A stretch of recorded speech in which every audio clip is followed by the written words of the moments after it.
Hello everyone. Bismillah ar-Rahman ar-Rahim. Alhamdulillah wa salatu wa salamu ala ashraf al-anbiya'i wal mursaleen. Sayyidina wa maulana wa habibina Muhammad sallallahu alayhi wa sallam wa ala alihi wa sahbihi wa sallam tasliman kathira.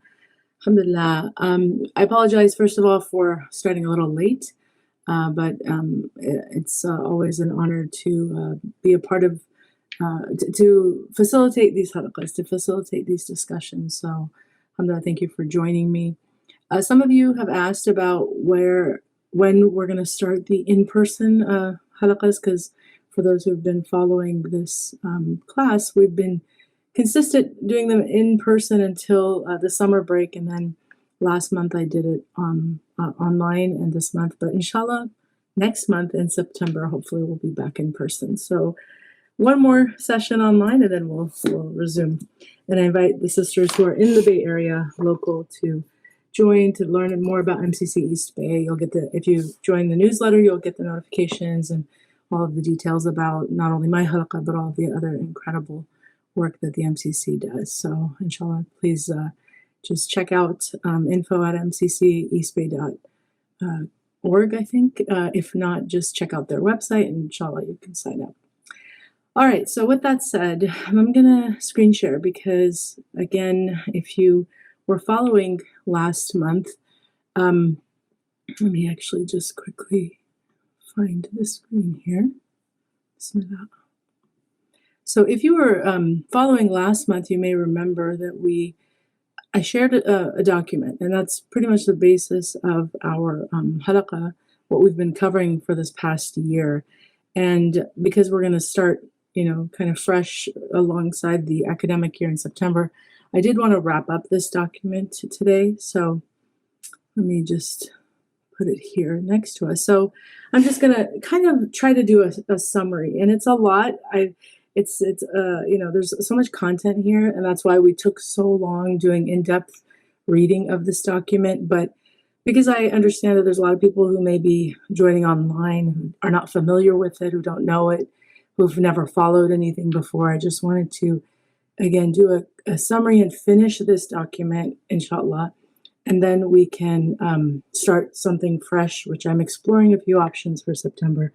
So again, for those who are not familiar, the document that we've been reading along is called The Foundations of the Spiritual Path. It's right here, and you can find it by just doing a quick Google search, and it's a PDF. So what I started off last month doing for, again, anybody who's kind of new, is reading this from the first section here, which is the foundation. So we just did like a summary of the 5 foundations, which Sidi Ahmad Zarruq, again, if you're not familiar, I just invite you to, in your own time, look at who he was and what he contributed to our tradition. But this is one of the many incredible texts and advices that he left for us that really provide so much support and help, and in this very organized way, right, of how to establish one's spiritual path. And so that's so last month, if you recall, again, we went over the 5 foundations. And so what are they? They're Taqwa, mindfulness of Allah, privately and publicly, adherence to the Sunna in word and deed, indifference to whether others accept or reject one, contentment with Allah in times of hardship and ease, and then turning to Allah in prosperity and adversity. So he starts off saying, basically, if you want to have a serious practice of faith, these are the 5 foundations. This is what you need to start off with, and then you build upon it. So he gives you the goal of where you need to start, and then the rest of the document is basically how to work up to these 5.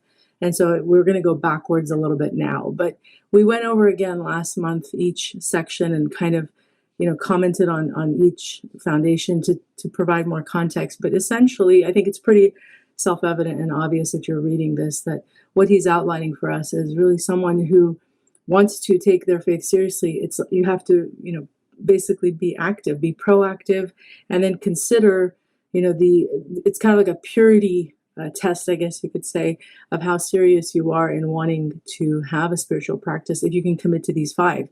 if you can be mindful of God publicly and privately, that's a good thing. It's obviously the first foundation. It's fundamental. You have to be willing to be mindful, always remembering God is watching over you and your deeds are being recorded and there's nothing that you can hide from him. So if you have that hypervigilance, as best as you can, of course, we're forgetful. The world is very distracting. We have responsibilities, we have family, we have work, we have a lot of things that take our attention, but it's more just a general sort of attitude and understanding and world view that you realize that God is real and we are here for a short time, we are here for a purpose, and that you hold yourself accountable in the way that you interact with others, in how you take your faith seriously, establishing the prayer, making sure that you are cognizant of all of the fara'id, we would call them, the obligatory acts, and any additional acts that are recommended, that you're really trying your hardest to be in a constant state of remembrance of God. So that is the basis. That's the first foundation, he says.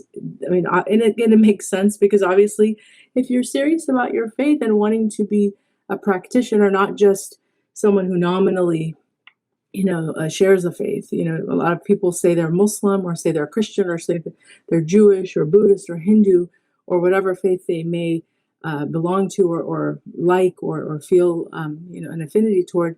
But the real way that one determines, or that one can prove their faith is in action, right? It's not just a label. It's not just a name, or it's not just an affiliation or a group that you belong to, but it's actually your practice. So first and foremost, he says that. And then he goes into, the importance of obviously practicing and following the Prophet sallallahu alaihi wasallam, because he is our exemplar. He's our teacher. And so if you're first mindful of God in public and private, then naturally you would, practice the faith according to God, who God directed us to follow, which is his prophet and last and final messenger, right? The Prophet sallallahu alaihi wasallam, Prophet Muhammad. So when Sidi Ahmad Zarruq is telling us adherence to the Sunna in word and deed, what he's really trying to again remind us of is to be consistent, right? To not be people of lip service,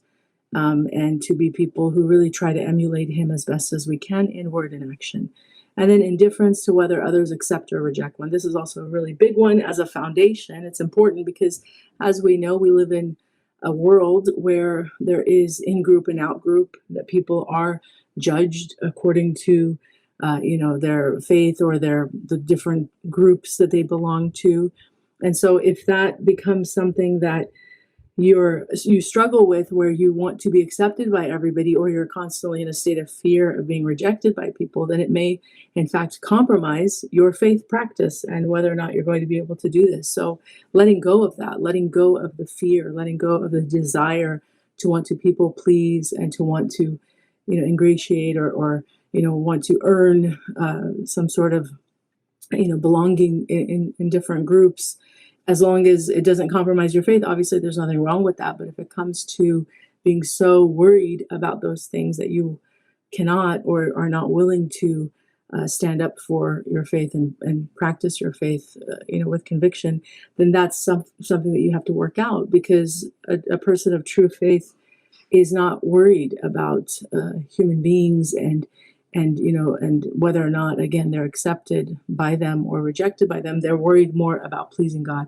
So that becomes another very important third foundation that he sets. And then contentment with God in times of hardship and ease. So, it's self-explanatory, but it's worth just commenting briefly here that this is a matter of, again, how true you are in your conviction and trust in God, right? Because if your relationship with God is conditional or transactional or only based on, things working out for you or in the way that you want them to, then that's obviously a problem. That because we should be in submission. That is ultimately what our faith teaches us, that we surrender and we submit to God's will and have trust in his decree, even if we disagree or even if we have a problem or some, it hurts us to sometimes do that. I mean, for example, if you suffer loss, if you suffer any type of serious life event, it will be painful, and you have to work out those feelings. You have to cope. You have to process all of that without turning away from God, without losing a sense of trust or a sense of rida, we call it, which is contentment with God. So really working on, how do I achieve that? How do I get to that place where truly, no matter my circumstance, no matter what I'm going through, I believe that God, his decree for me is always best, right? Even if I'm not happy with it. And that's, something that we have to learn in many cases how to do. And of course, it's a process. It's not something you can just get overnight. I mean, maybe some people can, but generally it's a matter of really studying and learning and looking at, the Quran, reading the Quranic stories, looking at the life of the Prophet ﷺ, and really seeing what submission is, right? Because we have our ideas in theory, what we think it means to be to submit to God's will. But when you read about the stories of, the those who are closest to God and what they had to endure, and that they never, betrayed their faith or turned from God, then it gives you pause to think about our, the issues that we have, and many people, nowadays may even, I mean, there's this notion that our problems are first world problems. They're just so petty in contrast to what pre-modern people suffered. I mean, they suffered greatly. And so when we have that lens, that ability to really look at how they dealt with all of the different things that they dealt with, whether it was loss, whether it was oppression, whether it was war, famine, and many other things, and then versus maybe some of our problems, then it gives you, some perspective. So that's the fourth foundation. And then the fifth one, where this is a matter of action, right? That we are orienting ourselves constantly to God, in whether we're in prosperity or adversity. So it's the one before is about your state in your heart, right? The way that you accept or feel about your circumstances with respect to God. This is your the way you deal with issues, and what your orientation is. Like, what is your default? How do you deal with problems? How do you deal with also the highs of life, right? There's so many blessings that we have. What's your mindset? Because it's, for some people, it's very easy to remember God when things are difficult, right? But then we forget God when things are going well.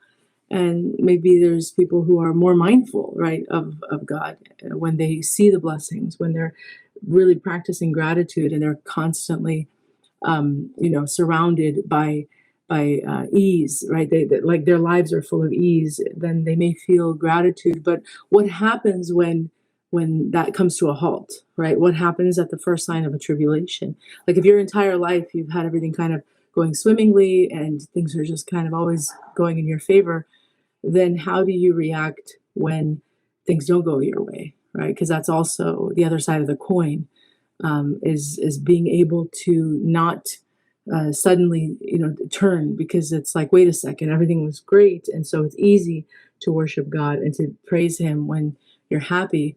But can you still do that when things are, when you're being tested? So these are the 5 foundations. And he starts off with this, and it's, again, such a rich document, and we don't have a lot of time to go into every single point and section, but I just wanted to provide kind of, again, it's like a preview, I guess you could say, for those who've never seen this document, to really appreciate just how rich it is and how much food for thought is in here.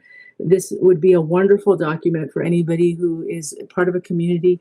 Maybe you don't have access to teachers. I hear from sisters and sometimes brothers all the time about, how do I start a halaqa if I'm not qualified? How do I, if I'm not a teacher and I haven't really formally studied, how can I do this? Because, people they feel inadequate in terms of leading these halaqas. Well, this is one of the, wonderful texts that we have that can really make that process easy, just by reading it through and having a discussion around it, right? Like, actually engaging in a discussion. And so I think it's wonderful, and I invite everybody to really look at it and make a copy for yourselves, and keep it on hand. In fact, at the end of the document, you'll see that I can actually forward to that section, but that the advice here, and there's so much of it, which we'll try to summarize, but at the very end, it says here that, where to go? It is necessary to read this every day, once or twice. And if that is not possible, then at least once a week, until its meanings are imprinted on one's soul and manifest in one's behavior. Indeed, it contains that which enables one to dispense with many books and much advice, and it is said, surely they have been denied arrival by their neglect of the foundations. So, what I think, this offers is, again, it's a concise, succinct summary of a lot of things that you would otherwise find in multiple books, but it's provided in this relatively short document that just, lays so much the groundwork for what we all really need to think about when we take on the practice of our faith. So, alhamdulillah, as I said, I'm going to try to go through this as quickly as I can and just provide some commentary when necessary, because I do want to kind of wrap up the year, I guess you could say. We've been, mashallah, reading it through, and we got toward the very end in the in-person halaqas, but because of these last two sessions that for the summer break we're doing online, I'm just trying to be considerate of those who are not familiar with this. Otherwise, I could have picked up where we left off, but I wanted to kind of go back and recap. So, alhamdulillah, we just kind of did a quick summary of the 5 foundations. Now, what Sidi Ahmad Zarruq does, again, in your own time, if you do a search and find the PDF, it should be easy. Just put in the title, Foundations of the Spiritual Path, and you'll get access to the PDF. You can go and read his commentary on each of these points. But what I most appreciate about this is the way it's laid out, because he gives you the target in the beginning, which is not really the final target, I guess. It's kind of the start, like the foundation, like where the starting position is. Like, if you want to actually practice your faith, you have to have these 5 laid out first. And then you build upon it. You become a better person. You acquire a beautiful character. You learn. You do all of that, right? So that's kind of, moving forward. And maybe there are, I'm sure, other, books and texts that can give you more insight into that. But he's kind of just saying to us here that this is the basis for anybody who wants to start off. And then he goes backwards. So it's kind of like, how do I get to even those 5? Because they sound lofty if you really kind of think about the meanings of being constantly mindful of God in public and private, adhering to the Sunna in word and deed, not caring about other people. It's a pretty tall order if you think about it. So, it's not so, it sounds maybe easy as we read it, but in practice, it actually does take a great deal of commitment, of dedication, of knowledge, so there's sort of all these prerequisites that you need in order to get there. And so that's what he ends up doing in the rest of the document.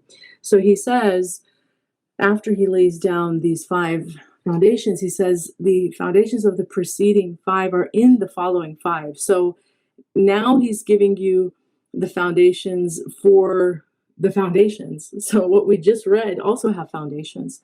So he mentions exalted aspirations, maintaining Allah's reverence, expending oneself in excellent service of others, fulfilling one's resolves, and magnifying one's blessings. So in other words, in order to get to those 5, these are the 5 things on a daily basis in your everyday practice you have to be doing. You have to have big goals, because to be a committed believer and a real, sincere mu'min, a true believer, it's more than just lip service. It is something that, you should aspire to. It's a great honor. It's a great gift and a great blessing. And of course, guidance itself is a blessing. It's a gift from God. But to want to go further than that, right? Many of us are born in the tradition, and some of us may take it for granted. Some of us Allah may have guided us, and we came from other faith traditions. Whatever the case is, to want to take on a practice and be a committed Muslim is a very exalted thing to do. And we can see in this day and age, we're competing with a lot of different, paths to life. There are people who become completely obsessed with their work, with their maybe other identities. I had a Halaqa yesterday, and one of the sisters, mashallah, she brought up the issue of nationalism, that this was a burden or something that in our community that's quite common that really troubles her about how nationalistic people are. So some people may prioritize their culture or their national identity over their faith. Other people, as I said, go into their careers and they just become obsessed, or into relationships. And there are people who get lost in these things. And those become their main purpose for life. They really do. And so when you're guided to the point where you really truly feel that you want to take your faith seriously, know first of all that that's from Allah subhanahu wa ta'ala. That's an absolute gift for you. And it's an exalted and a very high, lofty thing. And it's good that maybe there was a seed, maybe there was something in your heart that wanted that, inshallah. And if that's the case, alhamdulillah. So he says that's the first thing, exalted aspirations. And this could be dunyawi or, the next world, but whatever the case is, you just want to really achieve and you're ambitious, spiritually speaking. Maintaining Allah's reverence. This is so important because, there are people who may not practice their faith, but they have great reverence to God and to his book and to tradition, to the Prophet ﷺ. When, in their own practice, they may be weak, but they're willing to admit that, but they will never in any way diminish the weight of the remembrance of God. Maybe they're just struggling, and that's why we have to, allow for people to express, their struggles, because sometimes we get into very black and white thinking, all or none thinking, but there are people who struggle. I remember, for example, maybe a couple of years ago, I would say, someone had contacted me because she really wanted to practice her faith and take her prayers seriously. She wanted to commit to a life of doing her prayers consistently, all of 5 of them. And she said that she had a tribulation because her father was very abusive.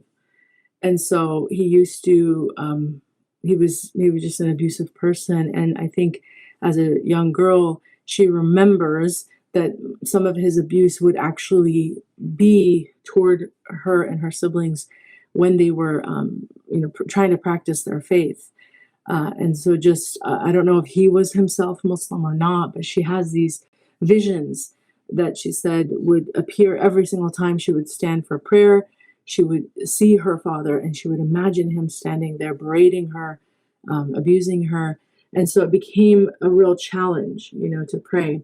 And even yesterday, I believe I was online. I don't remember where I saw this, but I saw a video of a convert who was talking about how she loves dua and she loves making dhikr and she loves, the act of prayer itself. But what is really a hindrance for her is wudu, and that it's such a challenge, that for her to practice her faith, because she loses her wudu very quickly. And then, she was just kind of explaining some of her personal challenges with like her skin. She has, certain skin conditions and other health issues. And so she was just being honest that this is a struggle for her to maintain her prayer, but she wants to. And so, we have to just remember that there are people who may not fit like a cookie cutter like mold, or they may not, outwardly seem like they are practicing their faith the way that they should, but there could be these types of very personal, deep struggles. The most important thing, regardless of where we are on the spectrum, right, where we are in our religiosity or in our religious practice, is that we never lose this quality of being, having reverence for God, that we always maintain, the praise of God, because it could be that, and in Shaitan, by the way, these are one of his many tactics, is that he does push us into the all or none type of thinking by, making a person feel guilty, right? So let's say you want to be close to God, but you're not there yet in terms of willpower. Sometimes it just comes down to that. People have a hard time sleeping or waking up, with their sleep. So waking up for Fajr becomes a challenge, or going to sleep and praying Aisha, becomes a challenge because they're so tired. So it could be a matter of will.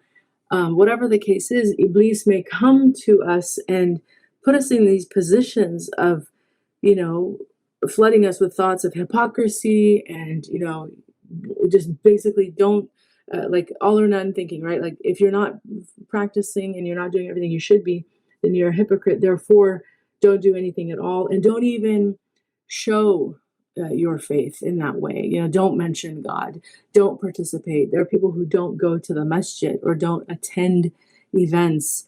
Maybe outside of within Ramadan they may, but outside of Ramadan they don't, because they feel that they're being hypocritical just by being in spaces where God is being praised, because they're, comparing their own level of practice with whatever is going on. And so these thoughts can come to us, and we have to be very wary and aware that these are the tricks of Shaitan, because he knows that if he pushes us away and forces us into these choices where we abandon all of our faith practice, especially like in public settings or with other people, and isolate us, that's how he can ensure that we don't find our way back. But it's important for us to know that just, being, for example, a person who is always, using the beautiful words that we have in our faith that are very unique and very empowering, alhamdulillah, inshallah, jazakumullah khairan, subhanallah. All of these phrases are so weighty on the tongue and so weighty in the scales of God.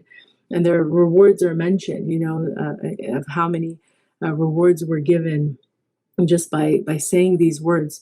So it doesn't mean that we cut ourselves off from the blessings because, we are falling short in our prayer, or we don't wear hijab, or we don't do this, or we don't do that. So we need to kind of allow for us to be human and to say, our challenges are, of course, known to God. He knows what's really happening. And if we're sincere in our faith, then the praise of God should never be compromised. And the praise of God should never be like something that we discard or that we limit or we minimize because we're not fitting some, mold that we think we have to. We should just always be in the praise of God. So that reverence to Allah subhanahu wa ta'ala is so important. And then expending oneself in excellent service is the other thing, making sure that we see ourselves in that humbled state. Arrogance is one of the reasons why people become distant from God. It's pretty obvious, right? That those who grow in their arrogance become further and further, or grow further and further away from God. And therefore, to maintain humility, we always want to remind ourselves of our impoverished state, the fact that all of our blessings are from God and we need Him. And even when we fall short, He's still providing for us. He's still deserving of all of that praise, despite our shortcomings, despite our failures. And so how do we maintain that state of humility? One of the ways is, of course, khidmah, and being people that try to look at ourselves as servants of God and His creation, right? So if we're not all there in some aspects, that doesn't mean, again, that we don't fulfill other aspects. And so being in the service of our family would obviously be the most important thing that we should focus on, because these are what we're accountable for, right? We will all be held accountable for the rights that people have over us. So our parents, our those who are in the same household as us, if we're married, if we have children. So we are in service of them. And that doesn't mean you have to be necessarily in a, servile state, where you're kind of acting a certain way. We don't need to read into these things. It's more about really wanting good for them and being there for them, and then extending that, right, to your friends, your community, and just being a good servant in terms of being a good steward, right, on earth, like that you really see yourself with respect to the people that you share this world with. So whether it's in your city, your state, you can work that out yourself. But the point is that we are expected to see ourselves in that state. So khidmah is really important, and that's, again, one of the regular ongoing practices that we should have in order to get to those 5 core foundations that we already covered. And then fulfilling one's resolve. So be a person of, of integrity, be a person of honesty, be a person who is trustworthy, that if you say something, you're going to follow through with it, that you're not, just again, there's a lot of performance. There's a lot of people who may say things and have these ideas, but we should really work toward being people of action and not just words. And so following through on whatever we set out to do is really important. And then magnifying one's blessings. So these are all just everyday habits, everyday things that we can do in order to get to that place where we start to really shape our faith in a way that's real, that's practical, right? Because it's not just ritualistic, but it's actually holistic. And I think that's really the objective, because rituals are important. Of course, we pray, we do a lot of things that are ritually based, but the way that we want to remember, or one of the ideas that I think all of us, we hear it all the time, but it's really something to make sure that it's ingrained and that we're really understanding it, which is Islam is not just faith based on, or a religion based on a belief system, but it's actually a system of living. Like every aspect of our lives should be governed by our faith. And so these practices that we do and that we commit to will help us get there, where we're not just, again, nominally Muslim, or it's a label, it's a group that we belong to. And unfortunately, because people are not in practice of a lot of these principles, that's what, for many people, Islam is nowadays. We do live in a time where a lot of people are culturally Muslim, they're nominally Muslim, and we're not doubting their faith, astaghfirullah, because only God knows people's faith. But it's more about the practice is missing, and that's not just in ritual acts, but it's also in these beautiful virtues, in these things that have always been that have always been part of how Muslims are identified just throughout history and throughout the world.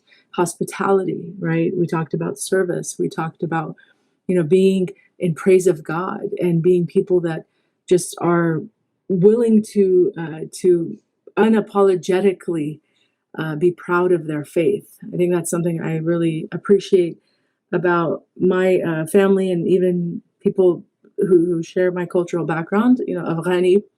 I'm Afghani for those who don't know, but I've always appreciated that there's a ghaira within my culture for faith, and even people who may not practice or have very little practice in terms of spiritual things, they are very proud of their faith, and they will defend their faith. They will speak about their faith. They will, be very proud in terms of sharing their faith, even when they're weak in practice. So these are things that are certainly not exclusive to the Afghani culture. Many cultures have that, but this is what we're talking about. This just way of being, way of existing, where your faith is just so obvious because it's resonating in so many ways, in the way that you speak, the way that you treat other people, your character, all of these virtues. And so that's what the second list of foundations is. It's really giving us the tools to embody these qualities so that we can hopefully get to that place where we can really build our faith upon. And then the last one is, I think, again, something that we know is researched, and there's so many talks and podcasts and articles and books written on the virtue of being people of gratitude, magnifying one's blessings. I love the phrasing here, because gratitude, it's kind of like a generic term and we all understand what it is, but I love the visual of the phrasing here of magnifying one's blessings. So it's not enough to just show gratitude to God and to be a person who's thankful when people do things for you, but it's really a very deliberate way of looking at everything in a way that forces one to really have perspective. Because right now, for example, when we're looking at our lifestyles in the West, it's very easy to think of the way that we live as normal, right? And so because in the past few years or so with the economy, and there's been all of these things that have happened post-COVID, we hear so much complaining and griping about things just not being what they were before. And so a lot of people are having a difficulty, whether it's, financially or otherwise. But there's this kind of tendency to forget that what is our normal, right, in the way that we live, is actually not normal at all for, I would say, a great majority of the world. And that perspective is so important to have, right? To really think about, just the daily things that we do that most people they're alien concepts to them. It's an alien concept to many people that you can just go and turn the faucet on and have clean water that can be tempered, right? We can have hot water, we can have cold water. That's like not normal for most people. Most people, and what I mean outside of the West, right? I'm talking about like the world, where you look at every corner of the world. There's a lot of people who don't have access to clean water. Millions of people who don't have access to clean water, to sanitation. So when you kind of zoom out of our own little, very bubbled sort of worlds, and this is what the activity is, right? Magnifying one's blessings is really realizing, like, wow, I am actually in so much luxury.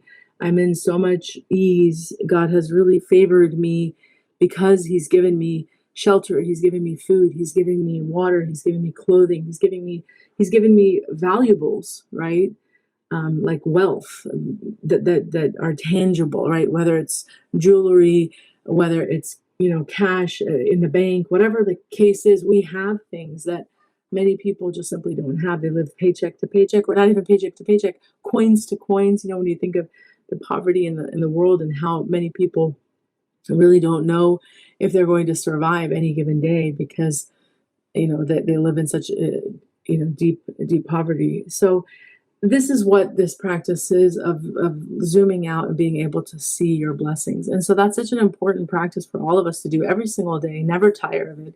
And to, when we wake up, just be, in awe of God for giving us another day, and when we sleep at night, it's something that we should get in the habit of really thinking about what a blessing it is to have a restful night. There are people who, I was looking, I think it was a news story about, I think it was a neighborhood in Los Angeles where there was some man who, I don't know what the city ordinances are in that particular neighborhood or why he's able to do this, but he was blasting, I think it was saying something like a train sound or some really obnoxiously loud sound throughout the day, and basically bothering all of his neighbors. And he was allowed to do this. Maybe he was, some people are, I don't know if it's out of spite, it's out of resentment. They're bitter people, Allahu Alam, but there are people who get a kick out of, torturing people, and having, good neighbors is such a blessing. But if you had to live in a neighborhood like that, or have a, maybe if you're in an apartment or a townhome sort of, building, having people above you who, again, take delight or don't really care about the fact that they're keeping you up at night with their stomping or their noise. There are a lot of people who just simply do not get a restful night for many reasons. But my point is being able to see all of these things as such blessings that God has given us, and then also the harms that we don't have to deal with, right? And I'm sure when we're looking at the situation unfolding, or that has been unfolding, and that we're all holding our breath waiting for an end to. And Gaza, may Allah make it easy for every one of those people and bring them justice and ease, inshallah, ameen. But when we're looking at that horrific situation, our hope is that we really realize how much blessing we're in, and that turns our heart to do more as much as we can, and to stop complaining, and to stop being entitled to anything, because again, Western culture and a lot of the ease that we have sometimes can make us forget how much harm we're not in, and then we just keep wanting more and more of the ease. But it's important to, again, step back and have perspective. So these are the practices, we do them regularly, inshallah, and hopefully we can get to those core first initial 5 foundations. Now, again, as I said, the document, he's working backwards. So what does he say after that? The foundations of right conduct are 5. So basically, he's just described like these are the things you need to do in your daily conduct and your daily like just your out, your output, the energy you're putting out, the way that you're living and moving in the world. Do these 5, but in order to get there, they also have 5 prerequisites.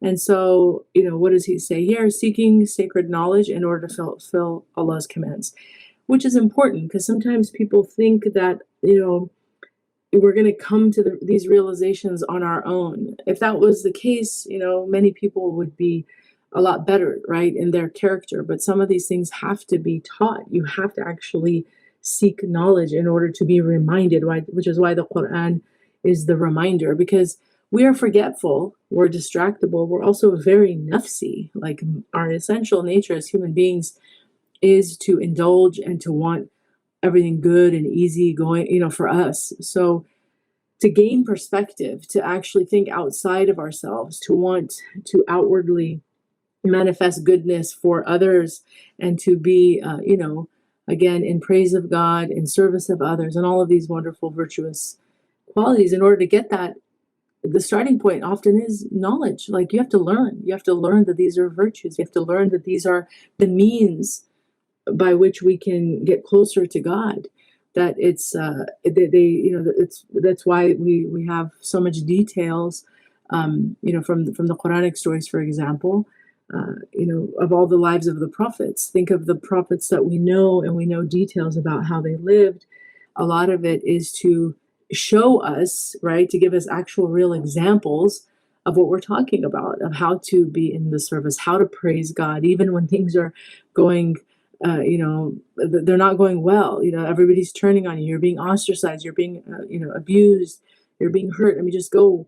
So many stories of the prophets where they're really struggling, but what do? They continue to serve, they continue to turn to God. So in order to see it being modeled, we have to seek knowledge. And so that's the first important criteria, is that if you want to get to good conduct, learn what good conduct is, learn it. And of course for us, it's following the example of the Prophet sallallahu alaihi wasallam. He's our teacher, so he would be the first person to really study his life, to study his seerah, to read his words, and to see the different events that he went through and how he handled those events. So sacred knowledge, of course, is many things, but these are subjects that we should take seriously. And then the company that we keep, right? Keeping company with spiritual guides and the fraternity of aspirants to gain insight into one's faults. Now, this is important because it kind of harkens to the hadith of the Prophet ﷺ, right? That al-mu'min al-mir'atul mu'min, that the believer is a mirror for the believer. So when you have good company, when you're with people who remind you of God and they are really taking their faith seriously, then they, whether they do it verbally or otherwise, just in the way that they carry themselves, they may be able to reflect to you your faults, which are important because the nafs, again, deludes, as we talked about, and shaitan, of course, contributes to that as well. There are a lot of people who have very inflated egos, inflated self-perceptions, and it's because they haven't really seen beauty. They haven't seen good character modeled for them, and so they may walk around thinking of themselves, and we tend to do that if we're all being honest.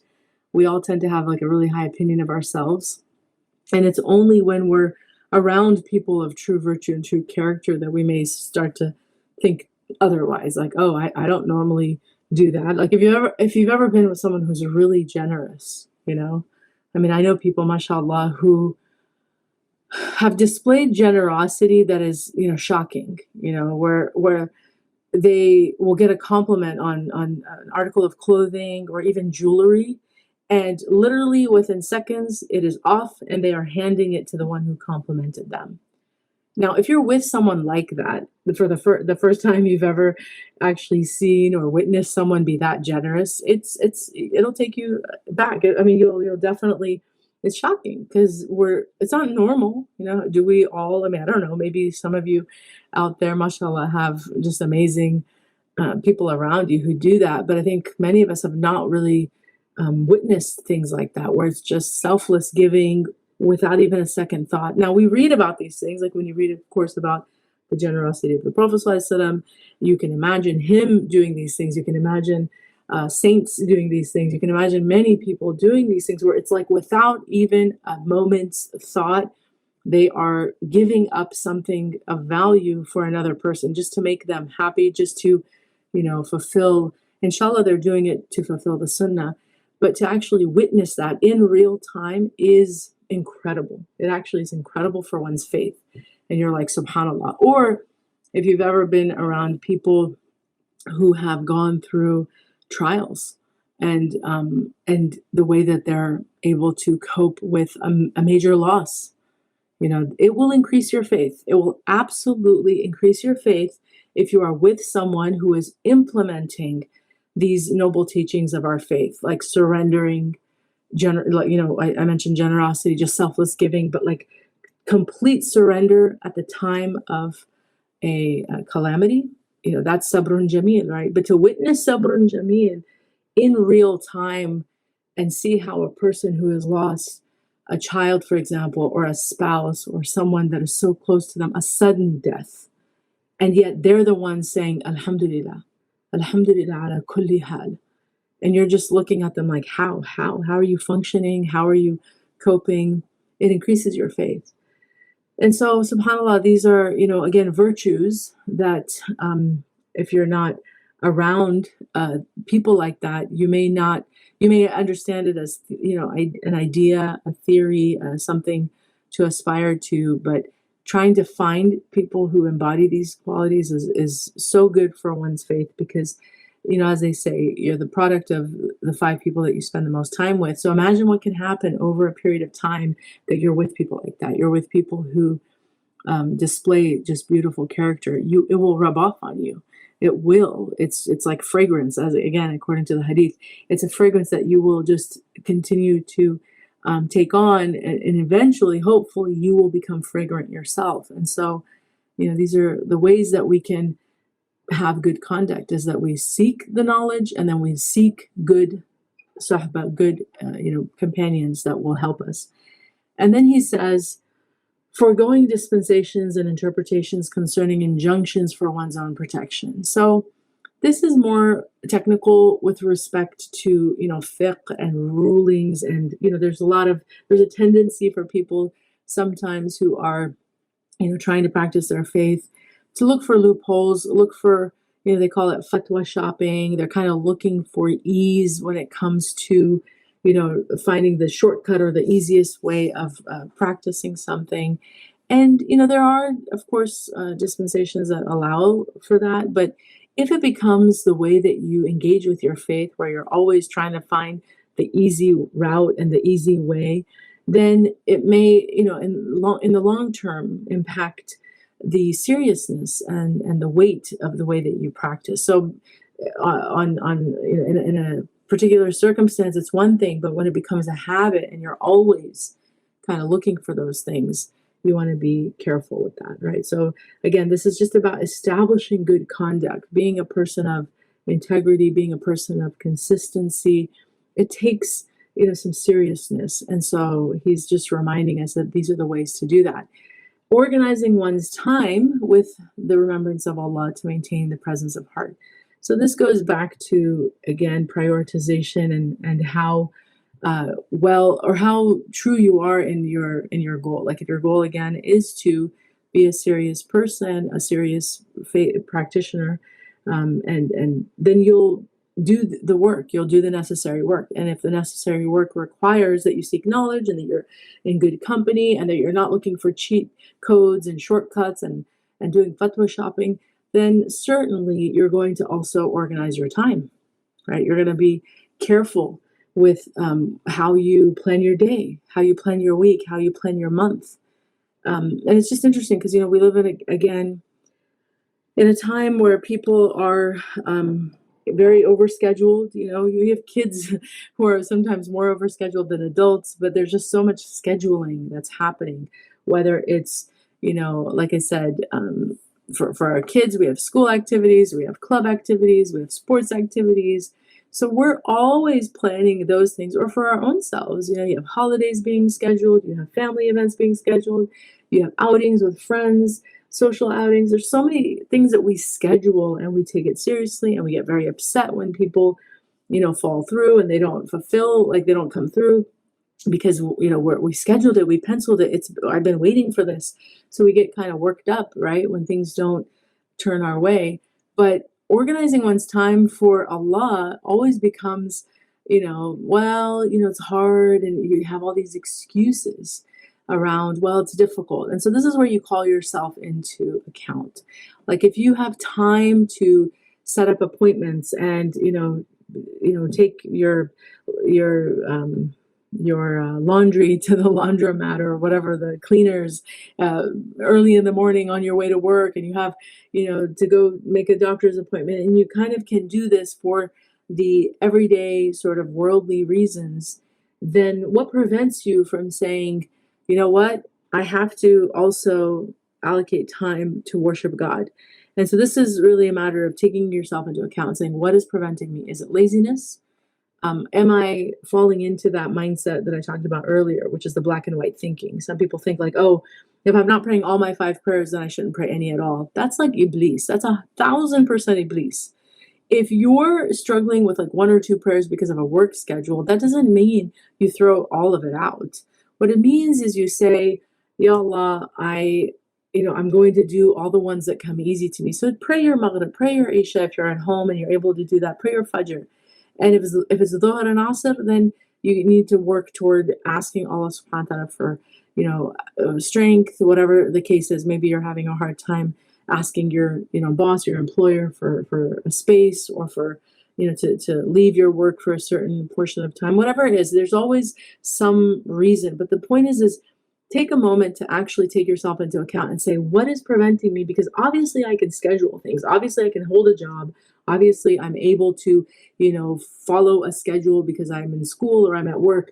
So it's not like I'm a complete, mess walking around and everything is in disarray. I actually can do it, but why am I not doing it for worship? What is the block? And that block has to be explored. And once you actually do this, where it's a sincere process between you and God, then the most important thing is not to overwhelm yourself either, because if you're starting off on something that you want to habituate, and habits, micro goals, they call them. You can read Atomic Habits, you can read all these books, but the essential point is work towards the goals. Don't, fall into this, again, black and white thinking, but at least prioritize, organize your time, and make sure that you understand fundamentally that God is deserving of praise, and he's deserving of remembrance. He's deserving of us worshiping him as he commands, and whatever you have to do, do it in order to fulfill that. And then everything else, of course, he's so generous with us, because he permits us to use the rest of our time, obviously in good things, but in the worldly things, in the things that we want to do, that may not necessarily, bring us back to his remembrance, but they're still permissible, right? So he gives us permission to do that, and he doesn't require us to constantly, around the clock, 24/7, be in a state of ritual practice or worship, but to give the due, right, of our the blessing of existence should be a priority. So organizing one's time is really important. And then the final point here is, subhanAllah, this is something that I think we all really need to study and teach our children as well, about the nafs, right? Suspecting the selfish soul in everything in order to free oneself from its whimsical desires and to be safe from destructive circumstances. So it's kind of like what I was just alluding to, that we kind of have to call ourselves into question, because the mind is powerful, right? The rational mind is a faculty, it's a great gift from God. It's a blessing. It differentiates us from all of the rest of his creation. It enables us to know him and to have knowledge and to just, live and exist in this incredible experience of existence. But it can also be a cause for our downfall if we're not aware of what is dictating, right? Who is dictating to us? Because we have different parts to us, right? We have the nafs, the lower nafs, the worst aspect of our creation, the part of our creation that is low. It calls us to base desires, right? Appetites, to just indulgence, all of those things. And then we have the ruh, the greatest and most essential part of us, which is the part of us that was created for the worship of Allah subhanahu wa ta'ala, and that will live forever beyond this world, right? That part of us will live forever. The physical body will die, the physical body will leave, but the soul lives on. And so if we're not aware that this nafs, this lower part of us, is the greatest obstacle between us and God, then we won't be suspicious of it, right? But it's so important that we call into question the voice in our head, the justifications we make for ourselves, the allowances we give ourselves, right? When we have a resolve about something, and we're, whether it's about a person, right? Sometimes we get really, we become very convinced in our opinions, and there's no room for discussion to stop and say, wait a second, what, on the basis of what? Am I so convinced, for example, that this person isn't good, or I'm so convinced that I don't want to do this? On the basis of what? What is informing our thoughts? And that's where becoming aware of the machinations of, there's four enemies, right? There's essentially four enemies in this world, in this worldly life.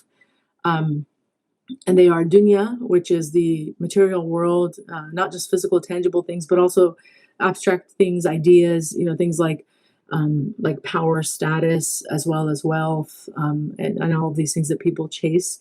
So there's dunya, then there's hawa, which is our desires, and they fluctuate, right? All of us have different desires. And so we are susceptible to the evils of our desires compelling us. And then we have Iblis, which is the known, sworn evil enemy of the human being.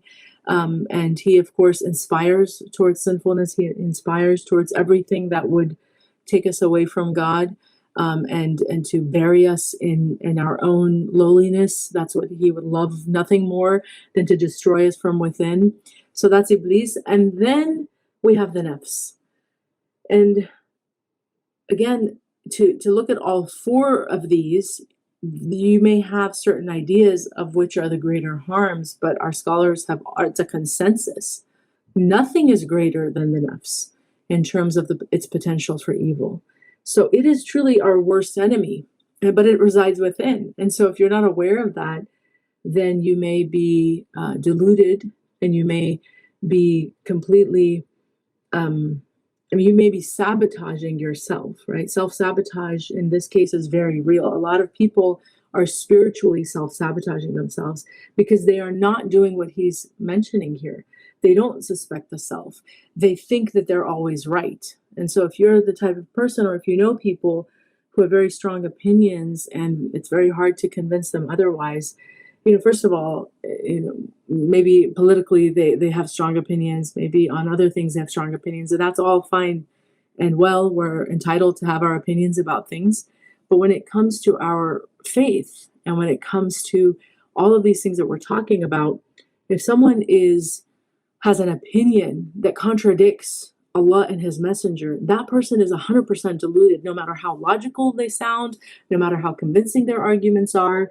If anything they say is in direct contrast to something that God says or his messenger says, then you have to know right then and there that person is deluded. And there are many people who, unfortunately, come across as just, these evolved and really enlightened individuals, and they may make arguments that sound really convincing until you actually start to realize that, wait a second, it's not in accordance with the faith, and those people are very dangerous. But imagine you are that person. Imagine that's you. We're not talking about someone else. We're talking about you, that you have made such convincing arguments for why you don't do certain things and why you do other things, that you actually have convinced yourself, even though we can find easily within a minute or two plenty of evidence against what you're saying. What is it that can force a person? And these are not people that are denouncing the faith, right? These are not people that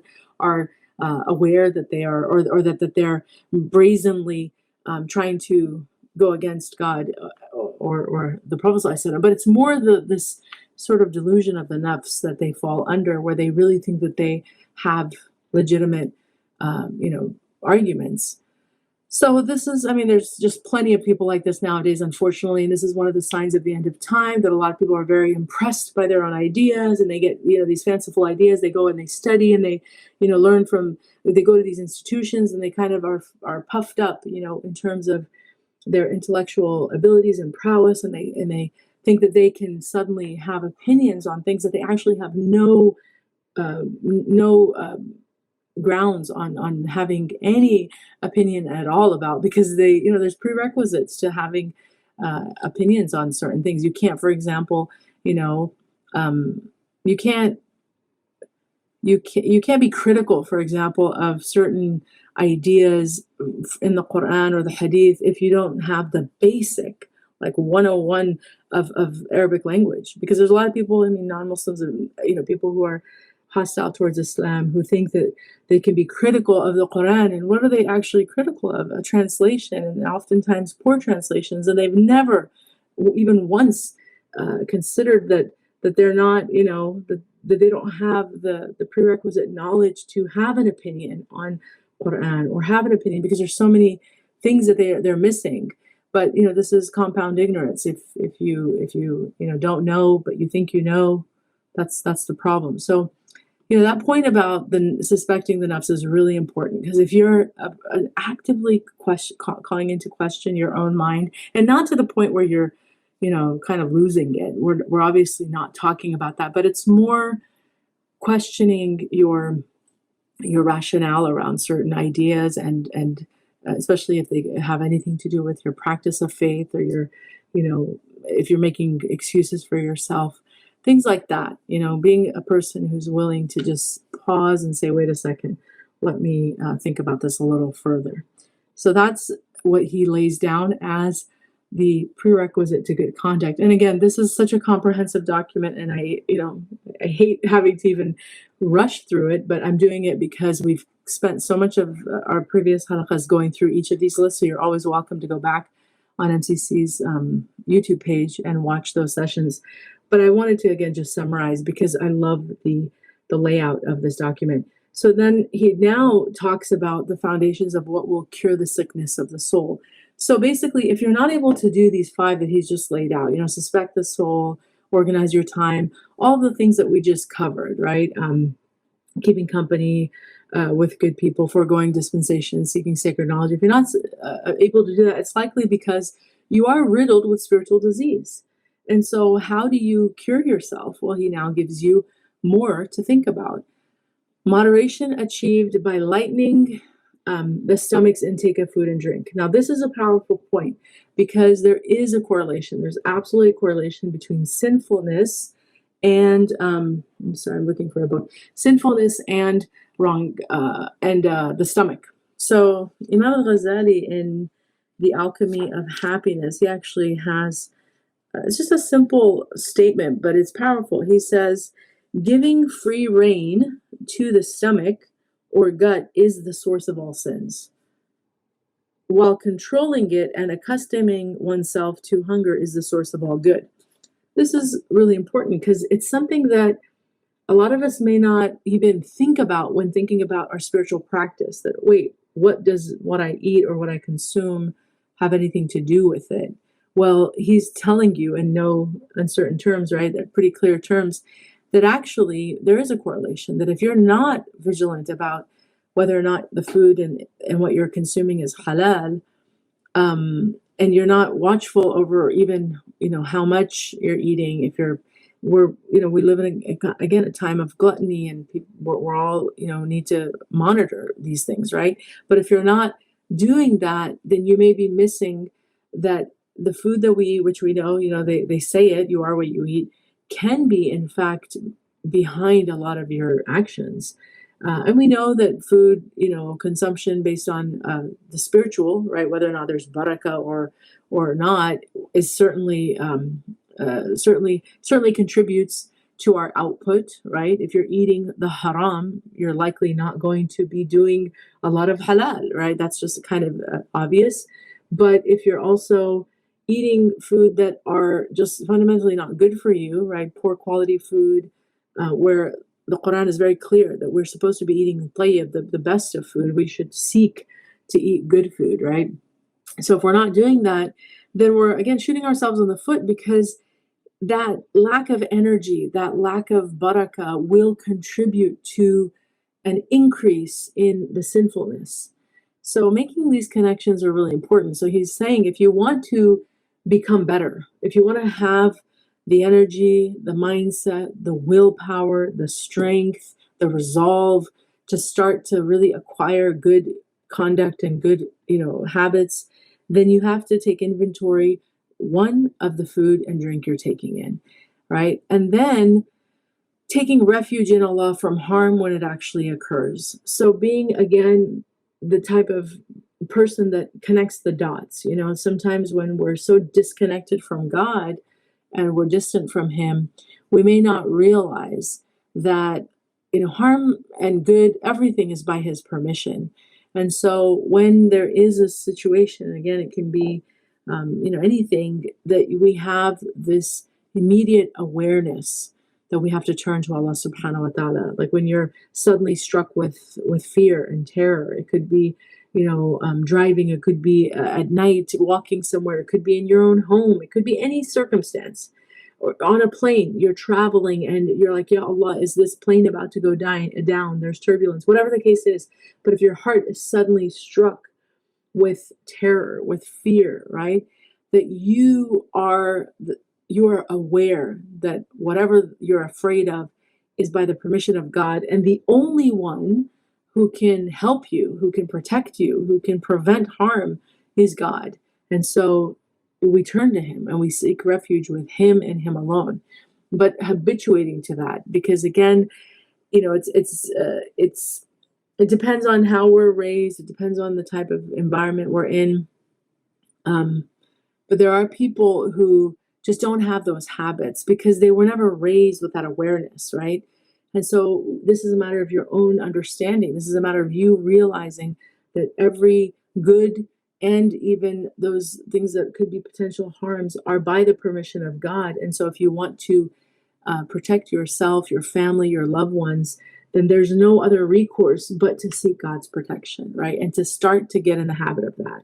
So if you're afraid of something, like there are people who have paralysis about many things, about getting sick, for example. There are many people who are, you call them hypochondriacs, whatever the case is, but they have legitimate fear. Maybe you have a particular disease that's in your family.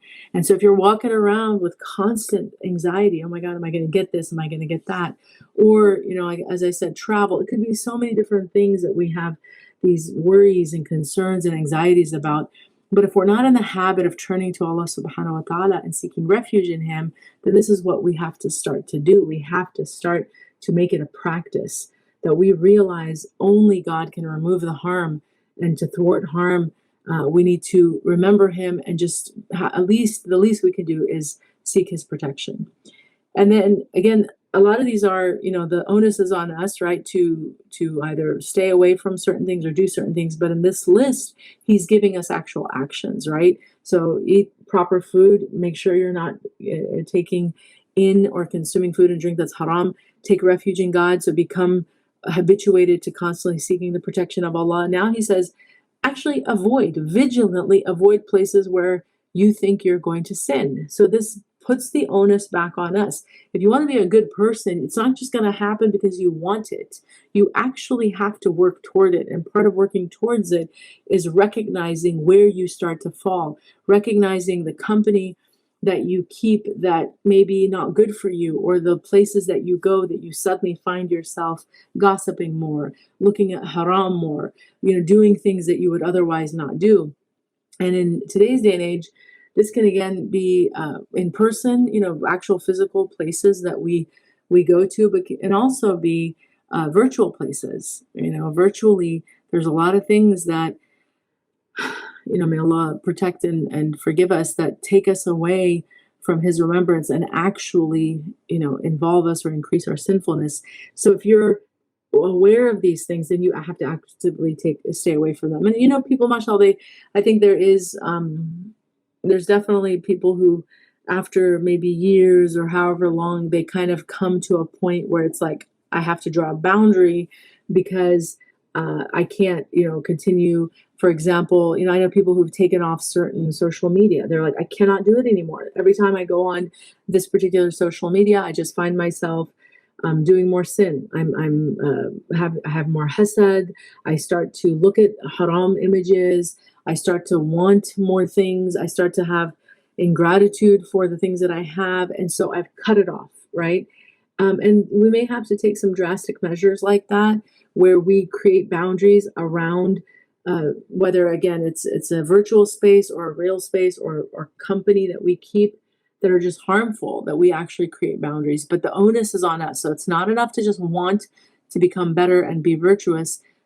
Clean house. That's what you need to do. Look at what you need to remove and remove it. And then inshallah that there will be tawfiq with that, because it's a sacrifice, right? Mashallah, over the years, people have asked me about music, for example. Music, and these are, there's debates. There's certainly debates even in our tradition about halal and haram. But I think we can all agree, if we're being objective right now in 2025, that the music, modern music, the music that is very popular in this day and age, much of it would be, unequivocally haram, just because of the lyrics, the themes, the videos. A lot of the musicians, the most popular ones anyway, they promote all type of haram, debauchery, lewdness, whether in their lyrics or in the videos that they put out there, even in their concerts, whatever it is. There's just haram upon haram upon haram. And so if our young people, for example, are encultured to listen to all of that stuff, and then they struggle with their faith, we have to help them see that until they root out these evils, these sources of evil from their life, it will continue to be a struggle. Because your heart, our hearts are vessels, right? Our hearts are vessels, our eyes, our ears, these are all things that we take in. And if we're not mindful of what we're consuming or what we're taking in, then it's like we're filling the vessel with harm and then wondering why we feel ill, right? Well, you're consuming harm. So take out the harm, and then inshallah, maybe you'll feel better. So we kind of have to make those connections for people. But it's difficult because, it's music for many people is an escape. It becomes a source of comfort. A lot of people are struggling in their home lives. They're struggling with, mental health issues, are struggling with trauma. So it's like we have to be delicate in how we approach these topics. But I think just helping to connect the dots sometimes can do that. That yes, if you're struggling with your prayers or remembrance of Allah because you're addicted, and for some people they've become addictions, right? To doing certain things or going certain places or listening to certain things, and let's try to work on those things, right? So that's the third point he makes here. And then he says, which is again, all of these things are how we rid spiritual diseases. So you want to get rid of these things. These are the things you got to look out for. Avoid places and things that bring harm, and then continuously ask for forgiveness of Allah and do salawat on the Prophet ﷺ. And I like that he put them together because in many ways they kind of go hand in hand. When you are truly making istighfar to Allah subhanahu wa ta'ala, it should remind you of the immense indebtedness that we should all feel toward the Prophet ﷺ. Because we sin, we make so many mistakes, even though we have the perfect example. And it's tragic, right? Because there's many people who are practicing other traditions and faiths, but they don't necessarily have a perfect model that they have so much detail about and so much insight about. And it's like, I mean, every aspect of his life is literally recorded for us, and there's just so much that we can take from him. It's more than just words, that it's more than just lessons, but it's actions, it's real detail. So here we have this perfect example, and yet we sin. So as we're making istighfar, right, where we're asking Allah subhanahu wa ta'ala for forgiveness, to couple that with salawat, it's like, I think, a very appropriate pairing, right? Because we should think about, subhanAllah, like, how could I have done these things when I knew better? When I knew better. And so that's the fourth thing he mentions, to rid spiritual diseases. So do these together, or do them at least, as much as you can. And then keeping company with one who guides to Allah. Now he kind of, Sidi Ahmad Zarruq, he says this here, maybe facetiously or maybe seriously, Allahu Alam, but he says, keeping company with one who guides to Allah. Unfortunately, such a one no longer exists. And he's 9th century, so he's talking about in his time that these people that are right guides, they don't exist. So imagine us, right? I mean, ideally, wouldn't that be great that we all had a coach, that we all had someone that we could be with 24 hours around the clock, to kind of like a trainer, a personal trainer, a spiritual trainer that helps us with our spiritual work, and that we can trust that they know what they're talking about and that they're good people. It would be great if we all had an individual customized sort of option to have that, but we don't. And so the best we can do is, again, look for good company, right? And try to seek out teachers and people that we connect with, and to be around people that, and the signs aren't too difficult. People of Allah subhanahu wa ta'ala, people who are truly, who have, taqwa, and who are people of Allah, you can kind of figure them out just by being in their company. Do they talk about other people? No. Do they use foul language? No. Are they people who are always mindful of time? Yes. Like, if you're around people like this, you'll notice that they're watching the clock a lot, because their time is precious. They are very aware of time, whether it's worrying about prayers and missing prayers, or just, not really wanting to sit around and just do nothing. They're kind of intentionally, or not intentional, but intentional about the way that they use their time. And so they're mindful of the clock. And these are things you'll notice about people of Allah subhanahu wa ta'ala. They're always like, what time is it? I have to go somewhere. They have things to do, and they take themselves seriously. The topics that they talk about should always somehow be full circle, whether if they start off on one topic, but somehow the end or the culmination of that gathering or discussion should certainly have praise of Allah, mention of God. There should be something where it's brought up. It's not just a topic of politics or culture or food or fashion or whatever it is. We can talk about these things, but hopefully that we bring it back to something that is of value, because we know, and it's mentioned, how a gathering where God isn't even mentioned. I mean, what's the purpose of that, right? And so people of Allah are aware of that, and they will try to somehow bring that topic into whatever is being discussed. But anyway, there's many signs that you can look out for: just general piety, humility, generosity, hospitality, prophetic qualities. So if we study the life of the Prophet ﷺ and his qualities and all of his attributes and the way that he existed and how he interacted with people, then we can recognize those signs in people who have also studied those and they're implementing them. But that's the best we can do. So he mentions that as being the way to rid of spiritual diseases. And then again, there's so much more here. He goes on to give us more in each section. But then the next section is that he's making an observation that he has seen that the seekers of this age are afflicted with 5 things. So now he's kind of helping us to diagnose some of the spiritual diseases that we should look out for.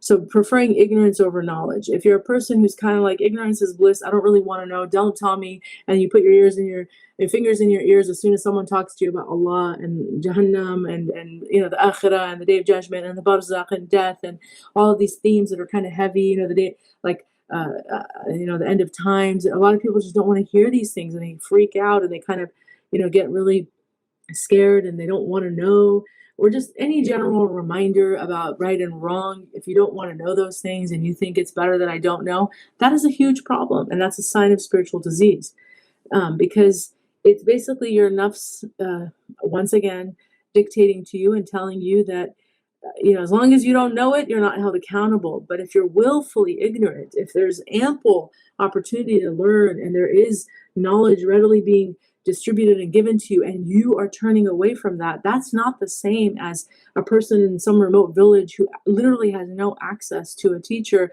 or a guide, or who is illiterate and they can't read, and they're subjugated to a life where they're not able to move freely and pursue knowledge. These two are two different people, and Allah will judge them accordingly. But what excuse will we have, right? Those of us in the West and who have all of this access to knowledge that is just, we don't even have to leave our homes, subhanAllah. I'm right now, here, subhanAllah, online, and there's so many things that make it easy for people to learn nowadays, online schools, online systems.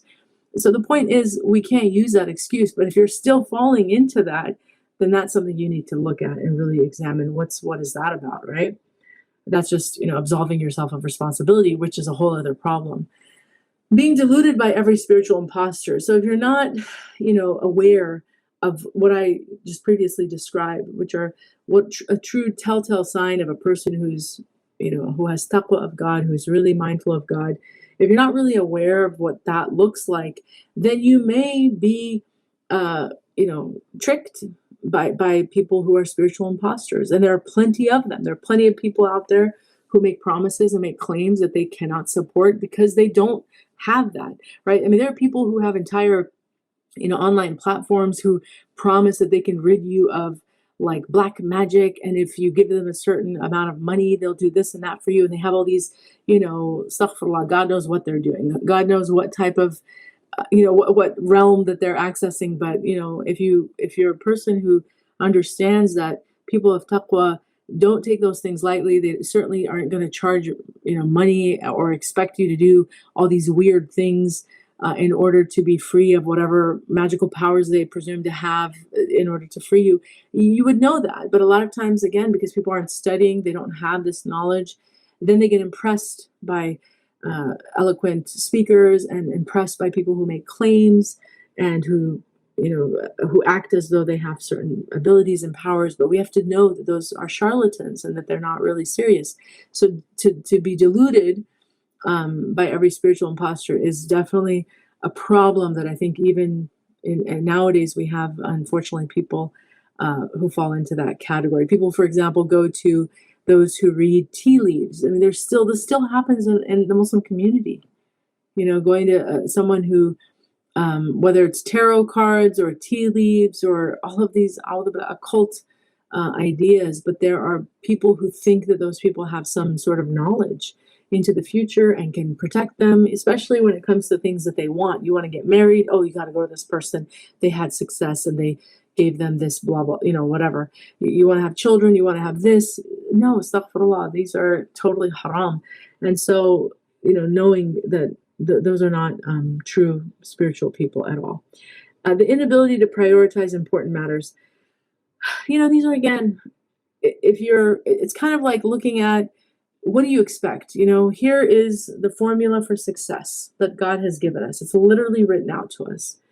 And you're willing to ignore it, dismiss it, and then do your own thing. And you think you're going to, be able to get it right. This is why the nafs deludes you. Because if you're given the formula for success, which we are, alhamdulillah, we literally have been given the perfect formula. But you opt out and then you adopt your own way, you should expect that you're not going to get things right. You're going to, things are going to kind of fall apart. And that's unfortunately the state of many of us, right? Because we prefer our own ideas, we prefer our own conclusions, we prefer our own assessments and judgments, and we ignore what Allah subhanahu wa ta'ala and the Prophet have advised us. And so what happens is your entire system, your entire process of judgment and discernment kind of falls apart because you don't have good discernment. You obviously don't. If if you're given, two options and one is as clear as day as being good for you and the other is not, and you go for the one that's not, then obviously you don't have good judgment. And so from that, it's a ripple effect, and you're just going to see the consequences of that in every day, in your everyday. And so if you're not able to prioritize important matters, it's likely because you have prioritized, or you have failed to, right, to submit yourself to the fact that you don't know. And that's why submission is such an important concept in our faith, because if you start off admitting that you don't know and that you are in need of God's guidance and that you turn to God for guidance, and then you look to the one that God appointed as the guide, then you are already on the path of success, right? And so it's so important that we have that quality of just admitting right off the bat that we simply don't know. And so it's going to, like I said, if we're not doing that, and then we choose our own ideas over the guidance, then obviously it's going to affect the way that we live, the way that we exist, the way that we figure things out in life. And that's why you have people who, they may be, smart, mashallah. I mean, I don't know. I'm sometimes dumbfounded. For example, and I hate to even use this example, but it's something that has occurred, and I hope it doesn't occur, but more in our community, but it has. But how many very successful, prominent people, whether they are doctors and people who literally went to school for maybe at least half of their life, right? Just obliterated all of it because of they were caught cheating, they were caught doing some other heinous, deplorable action.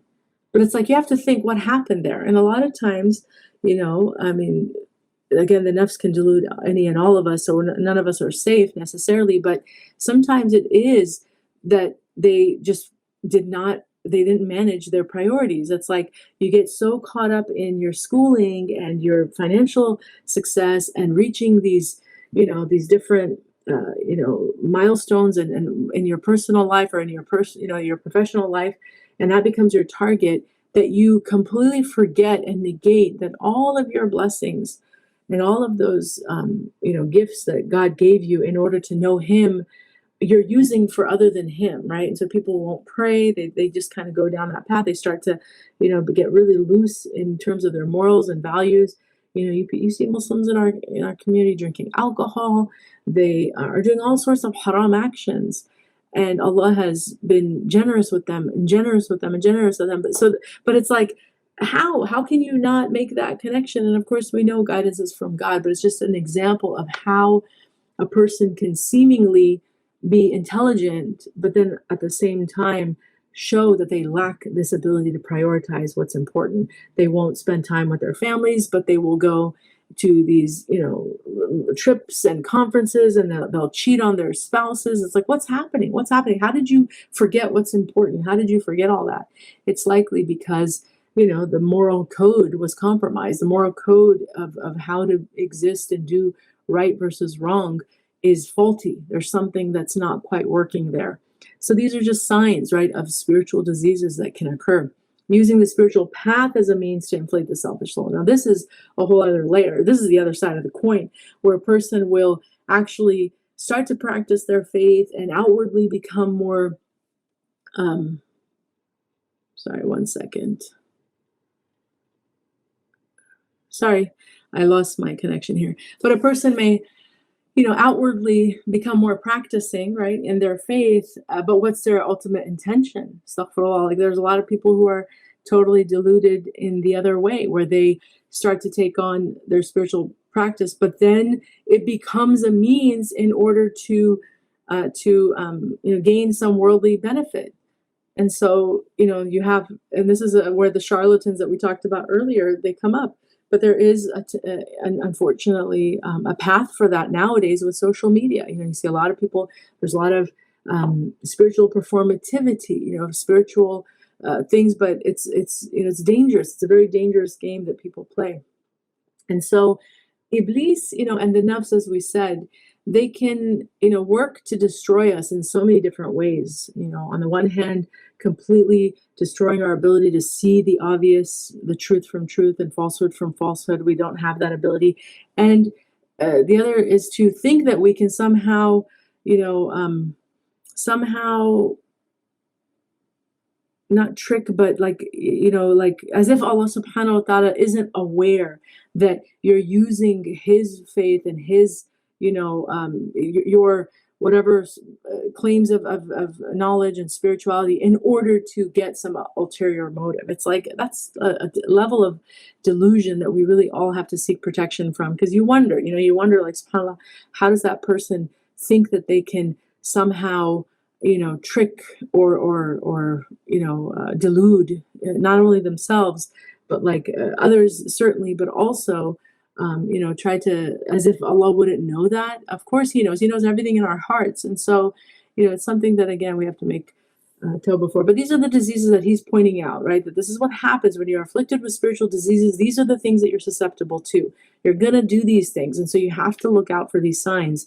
And then he says, attempting to expedite a spiritual opening without fulfilling its prerequisite conditions. Now, this is interesting because it's, subhanAllah, again, kind of, it's just common that people want the results. They want spiritual openings. They want all of these amazing, incredible things. And in some cases, it's a condition for their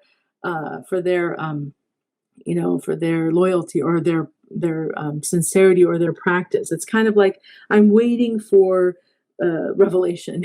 I'm waiting for something like a clear sign, and then I'll do X, Y, and Z. And until I get those clear signs, I don't know, I just feel like my faith isn't as strong. And so if we're putting those types of conditions, if we're conditional in our relationship with God, where it's like, if I make certain du'as and they don't get answered, or I'm waiting to feel something. I've had people tell me that, that when they pray, for example, it's hard for them to commit to prayer because they're not feeling it. So they want like their hearts to be beaming with the nur and khushu' and all of this light. And it's like they're seeing their palaces in Jannah and the angels, and they want all of these incredible spiritual gifts to come to them. Maybe they read about them. Maybe they were told stories of the saints and they were like, oh, this can happen. I want to commune with angels. I want to do all these things. I want to go to Hajj and then come back and be completely transformed. And why didn't I feel this, that, or the other one the first time I saw the Kaaba, or the first time this happened to me? And they start to, like I said, make all of these, make all of these conditions for why they're not practicing their faith. So they make all of these requirements. It's like a requirement. Until I get this, I'm not going to do this. That's just outrageous. And that's a sign of real arrogance and a lack of understanding that, if you're seeking some sort of, spiritual opening and you're wondering, like, when is it going to happen? Then you really miss the boat, because the very fact that you are doing what you're doing, like, right, the very fact that we pray, even if we're not necessarily feeling anything or seeing anything or experiencing some spiritual incredible opening, the fact that we're doing it is in and of itself the gift. Because look around, and that's where you have to have perspective. We are in a time where people are perhaps the most distant from God that humans have ever been. There's more atheism and not even just atheism, but also a hostility, right, toward God nowadays than maybe ever before. You're seeing people just, they're against religion, they're against God. And so when you think about, and then all the distractions, like it's endless. It is endless how many ways we can be distracted from God.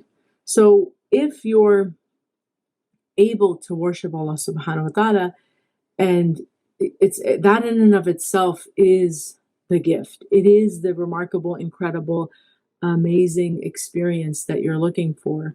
And you need to be appreciative of that, because there are a lot of people who, astaghfirullah, they don't know God at all. They've never had a spiritual experience. They've never had the will or the desire, even forget the experience, but the will or desire to kneel before God, right? To ask Allah subhanahu wa ta'ala to to think that there is a God. I mean, just the idea that there are people who, from inception, from birth, from their beginning, you experience of thinking about these ideas, they were raised in homes and environments where they were taught that there is no creator, and that's just been their existence their whole life. So, subhanallah, for us to be here and to be to have faith, subhanAllah, and then to know how to do these things, to learn how to pray, to learn how to read the Quran, to be able to have the will to get up and do these things. These are all by God's grace.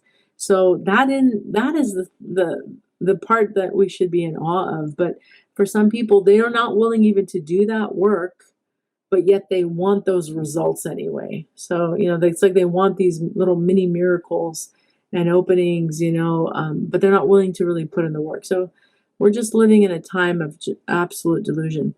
So again, we have about 15 minutes left. So I'm going to still try to work on getting this list done. So I apologize because I did not mean to go on as long in some of these sections, but let's look at what he says after that. So when you have these 5 sort of diseases or, these afflictions, then what he's now saying is it can result in 5 other. Like if you're going to do all of that, which we just talked about, then these are the other things that you're also opening yourself up to. You're going to prefer innovations, bid'ah, as opposed to the tried and true prophetic practice. So if you're going to allow for all of that, you're going to be disorganized. You're not going to really have, you're not going to prioritize your time. You're deluded. You don't seek knowledge. You have all of these things. Then you're also going to fall into this habit of preferring the bid'ah over the sunnah. So if something is, it's an innovation, it's introduced later, it might not, there's no substantiation in the faith, you'll prefer that, maybe because it's easier, maybe because it appeals to your own personal desires. And whereas the sunnah becomes something that you don't follow.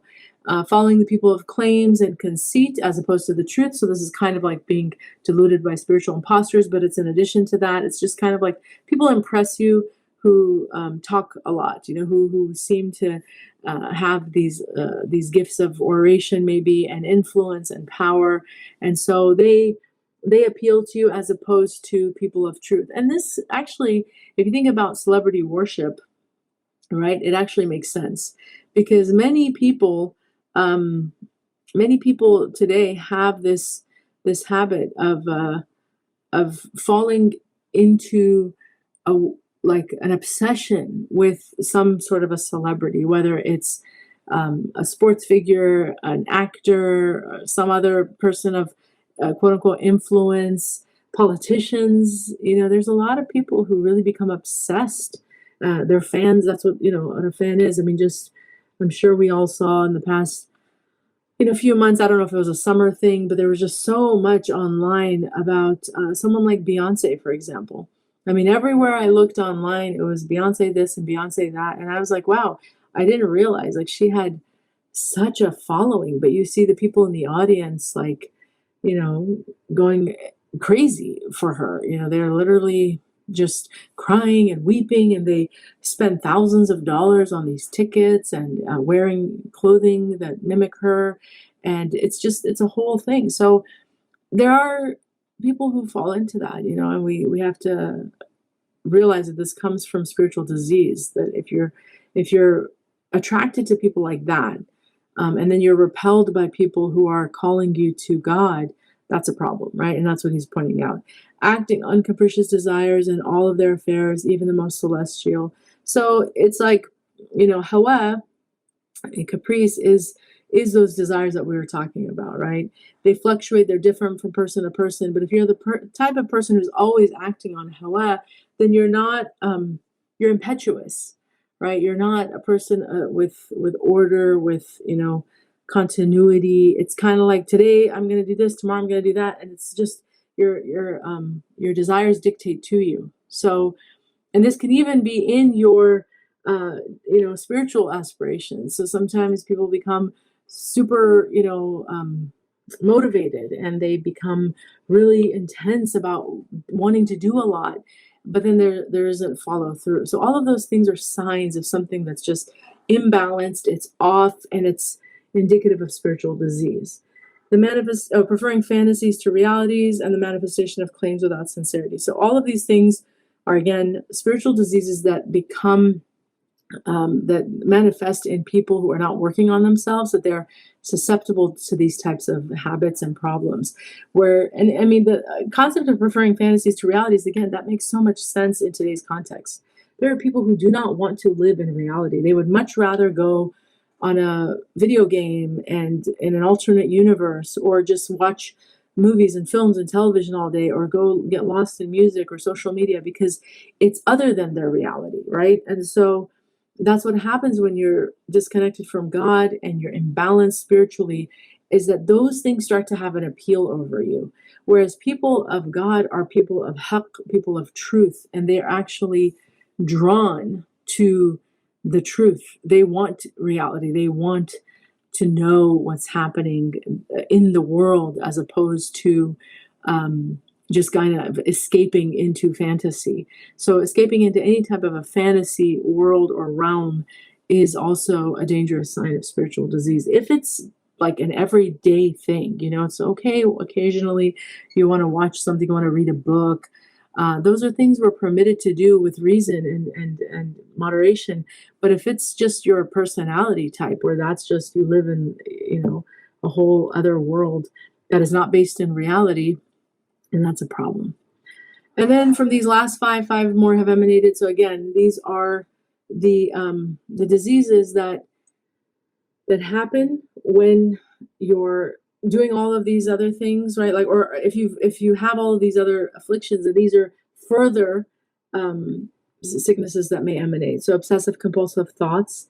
So astaghfirullah, like that's, I mean, again, I love that he was able to make these connections, that the further we are from our spiritual path, then we are prone to so many problems in our outlook, in our relationships, in our just way of discerning, our judgments, and really ultimately in our thoughts. Because what is the telltale sign of spiritual disease? It is that the nafs is in control. The nafs is dictating. And so when, you have that like your inner voice, this nafs dictating to you, then it can certainly lead you down all of these very destructive paths. So becoming obsessive compulsive, and this is of course also a way for shaitan to immobilize us, right? A lot of people fall into these types of patterns, right? Because they're under spiritual attack, and it'll immobilize people. They really don't know how to act, or how to find peace, because their mind is constantly running in this direction or that direction. They don't have that sakina within. And so a lot of it is connected to, again, a lack of spiritual practice consistently, and a direct connection with God. So that's what's being disrupted. And we need God. Our souls were created to know God. So when you cut off God, it's like a suffocation to the soul. And what happens when we're gasping for air, physically, right? If any of us, God forbid, are ever in a situation where we're not able to catch our breath, or we're being somehow cut off from air, it can cause a lot of problems physically, but also mentally. People can have disorientation. There's a lot of things that can happen, right? Because oxygen is essential for brain health, for the body. So similarly, when we cut ourselves off from Allah subhanahu wa ta'ala and the remembrance of God, we're not doing the spiritual work that we need to be doing, the soul suffers. And the suffering of the soul is manifest in this way of not only sinfulness and distance, and like I said, the lack of discernment, prioritizing of time, all of that just becomes just muddy. It's not just that. It also can lead to these types of things where we have now thoughts that are obstructing our peace, right? And then laxity in matters of habitual practice. So we just become more loosey-goosey, nothing, because we're not serious people. That's at the end of the day, that's what it is. You have proven by volition, and we are moral agents, and it's so important that we take ourselves to account, because there's a tendency sometimes to excuse everything that we do. And there's a time and place to excuse certain things, and there's a time and place to hold oneself accountable. But if you become a person who is habituated to all of these things, then you have to be, true with yourself. And so becoming loosey-goosey is also part of that. You're just not serious. You're not taking yourself seriously. Perfunctory devotional gatherings of invocation and chanting that lack inspiration. So think about that. Think about people who may not want to attend like a serious spiritual gathering, maybe of worship, of prayer, of Quran recitation. They don't really want to, they're not inclining to those things. They don't incline to those things, but they are happy to attend things where there's a lot of, they claim to be spiritual gatherings, but they're more social gatherings oftentimes.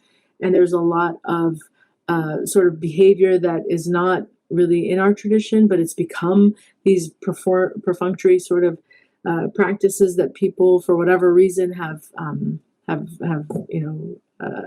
perpetuated, and they do, and they claim that these are spiritual circles. So getting up and moving and dancing and music and all of these things, these are not generally speaking, found in our tradition. Dhikr circles are different, but I'm talking about like gatherings where people are singing and there's a lot of just performance, but you'll find some people would rather attend that than an actual spiritual gathering. So that's an issue.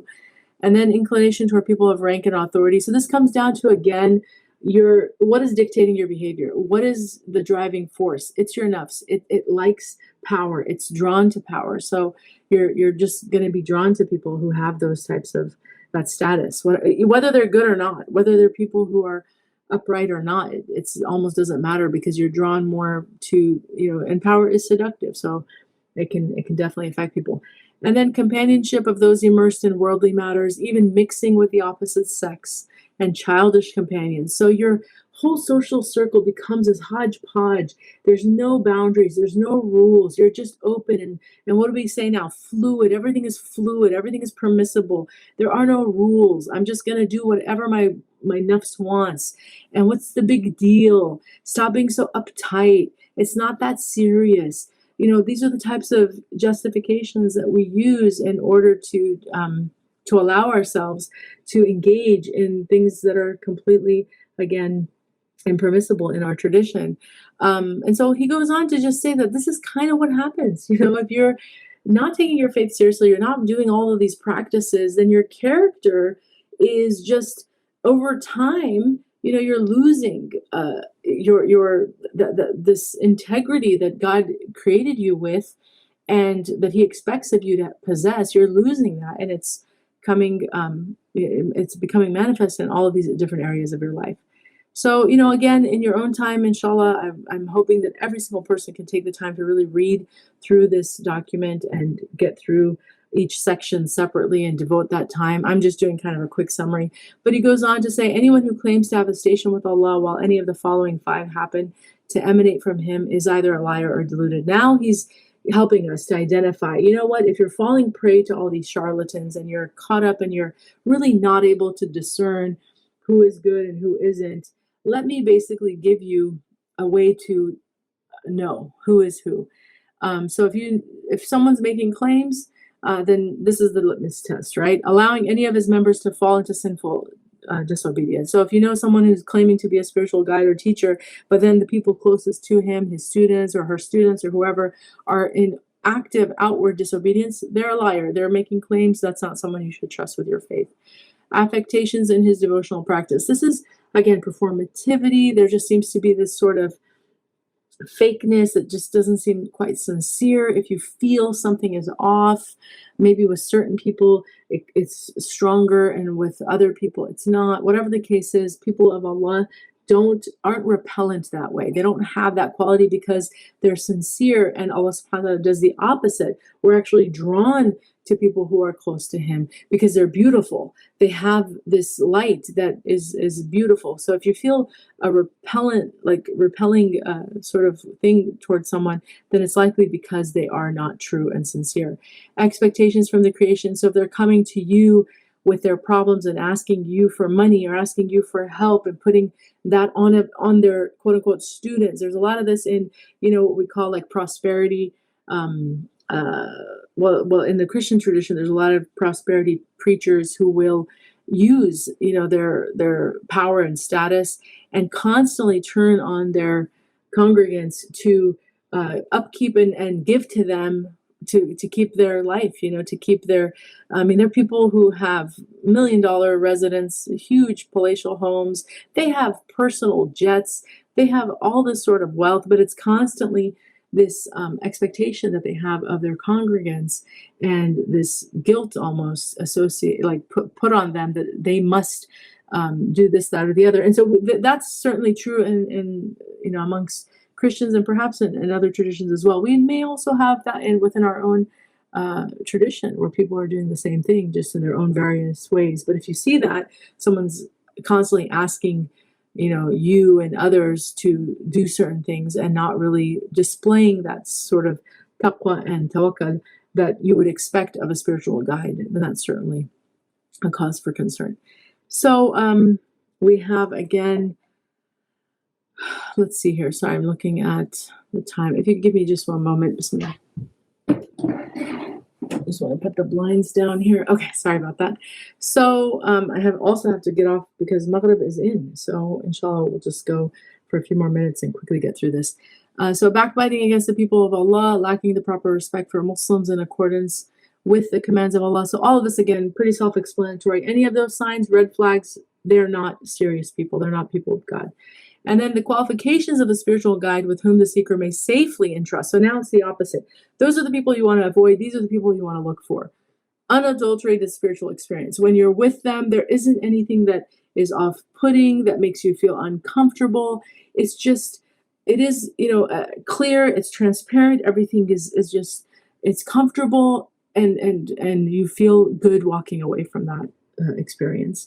Sound outward knowledge, so they're able to cite sources, they're able to refer to their teachers, and they have credentials that are trustworthy and open. There's no hiding of that. So that's really important that we expect that of those who claim to be teachers. Celestial aspirations, always looking at the akhirah lens, as we call them, people who are constantly turning to Allah and reminding us of the next life. Very important to hear that. A pleasing state, as I was talking about, people of Allah, Allah will make them beautiful. They'll make their spirits fragrant to us. So when you're around people of Allah, you feel like a desire to be in their company.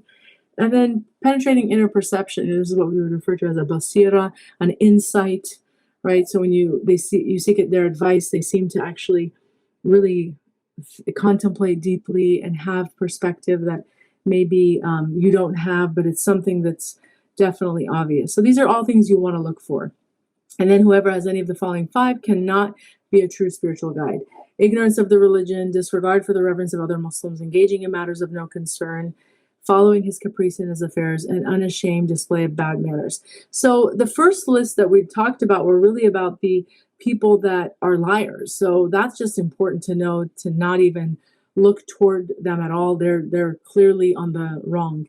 And then the second list are people that we can trust. And then this list is, they may have good qualities, but if they possess these qualities, you want to stay clear from them as well, because they can't really guide you. Maybe they're good people, maybe they're weak, maybe they're not necessarily making claims of anything, but they possess qualities that disqualify them from being spiritual guides. And so that's what he's outlining here. And then he just gives, as a final list here, the spiritual courtesies of a student with his or her spiritual guide, and fellow wayfarers are also 5. So now it's putting it on the student, like, we just described what the guide is, what it shouldn't be, what it should be, or who, the qualities they should have. and the qualities that disqualify them. Now we're talking about how we, as students of knowledge, should be with the guide. So following the directions of the guide. Now, again, because we're living in a time and a day and age, which he himself said, and this was in the 9th century, that these spiritual guides don't really exist anymore. It's kind of something that we have to take with a grain of salt. If you're blessed enough to have a teacher, to have access to someone who is willing to be a spiritual guide, then these are things that you can certainly study and take into consideration. But for many of us, maybe that's not a possibility, or inshallah it is. Allah is generous, and his awliya and his rightly guided are everywhere. That he's placed them on the earth. They're hidden to us, but he knows where they are. So may Allah enable us all to have spiritual guides. But it's just something, again, to consider in the event that you do find someone, that this is what would be expected of you, that you follow their directions, right? Even if it goes against your own. And again, if they're credible people, they're people who have a reputation of seriousness, and there's all of their credentials are known, and they have that silsila, and they have that isnad that is very clear, then they have the authority in many ways to say certain things to you, then we can consider that. Avoiding what the guide forbids, even if it would appear to be highly adverse to the student. So if they're giving you advice, and these are people who are older, they've been on the path for longer, maybe it doesn't really appeal to you, but just kind of trust the process is really what this list is about. Trust the process. Sometimes because of that inner sight, right, that inner perception that we talked about, that basira, they may see things, they may know things, or they may perceive certain things about you that they're trying to help you with. So just kind of trust that process. Maintaining utmost reverence for them in their presence and absence during their lives and after their death. So just always seeing them as really being blessings to you, because any person who teaches you this faith is a huge blessing, and they're deserving of our basic respect when they're living, and certainly if they pass on, that we defend their honor and that we praise them and we speak well of them, just as a means of gratitude, as a way of expressing our gratitude. Giving them their due according to one's ability without stint. So if you're able to, pay them for their time, then that should be something that you should do, just to honor them and their time, their knowledge. Sometimes they may not ask anything of you, but you can still gift, people. You don't have to necessarily give them a stipend, but you can gift them. And then relinquishing one's own understanding, knowledge, and leadership to that of the teacher, unless there are already in accordance. So again, giving them the authority that they know better in most cases when it comes to practice of the spirit. I mean, maybe life advice is a different topic, and we don't necessarily have to follow their guidance on life advice, but when it comes to spiritual practice, what to do, what not to do, what books to study, what things to avoid, maybe it's better to just trust someone, again, who's been on the path and who knows better. So that's, the list. And again, there's much more. There's more counsel here of Imam al-Nawawi, and more counsel further from Sidi Ahmad Zarruq. And I just invite everybody who has tuned in, who watches this video, to take the time to actually look through the document themselves, consider it, talk about it, think about it, reflect upon it, as he advised doing this every day if you can. But I mean, that's may not be reasonable for everybody, but at least periodically going back and looking at it and trying to see where you are on your journey, because we're all on a journey, and what needs to be done, where the deficiencies are, where the strengths are, and we can all assess individually those things. But I think it's such a wonderful document. Inshallah, for those who are, again, in the Bay Area, next month we will have our Halaqa in person, and I'm exploring a few different new texts to read. So inshallah, for the sisters, I'm really happy to have you all join, and we'll have those videos uploaded as well after the broadcast in person, inshallah. So for those who are tuning in, thank you so much for your time. Forgive me for going over, inshallah, and we will see you next month at MCC East Bay. For now, I'm going to go ahead and close out and make a final dua. Bismillahir Rahmanir Rahim. Wal asr innal insana lafi khusr illa alladhina amanu وعملوا الصالحات وتواصوا بالحق وتواصوا بالصبر سبحانك اللهم وبحمدك أشهد أن لا إله إلا أنت نستغفرك ونتوب إليك اللهم صل وسلم وبارك على سيدنا ومولانا وحبيبنا محمد صلى الله عليه وسلم وعلى آله وصحبه وسلم تسليما كثيرا سبحان ربك رب العزة أما يصفون وسلام على المرسلين Walhamdulillahi Rabbil Alameen. Alhamdulillah. Jazakumullah khairan. Thank you so much, everyone. Inshallah, we will see you next month. All right, take care. Assalamu alaikum.